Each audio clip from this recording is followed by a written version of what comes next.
ജയചന്ദ്രൻ എന്ന സംഗീത രംഗത്തെ അതുല്യ പ്രതിഭയുടെ വിയോഗത്തിൽ തേങ്ങുകയാണ് ഇപ്പോൾ മലയാള സംഗീത ലോകവും സിനിമ താരലോകവുമെല്ലാം. അദ്ദേഹം സംഗീത ലോകത്തിന് സമ്മാനിച്ചു പോയ ഓർമ്മകൾ വേദനയാവുകയാണ് എല്ലാവർക്കും. അതിൽ മഞ്ജു വാര്യരും ദിലീപും ഒരുമിച്ച് അദ്ദേഹത്തെക്കുറിച്ച് പങ്കുവച്ച ഓർമ്മകളാണ് ഇപ്പോൾ വേദനയായി മാറുന്നത്. ജയേട്ട എന്നായിരുന്നു മഞ്ജുവും ദിലീപും അദ്ദേഹത്തെ വിളിച്ചിരുന്നത്.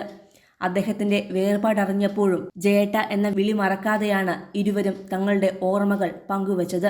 ദിലീപിന്റെ സൂപ്പർഹിറ്റ് ചിത്രങ്ങളിൽ പി ജയചന്ദ്രൻ പാട്ടുപാടിയിരുന്നു.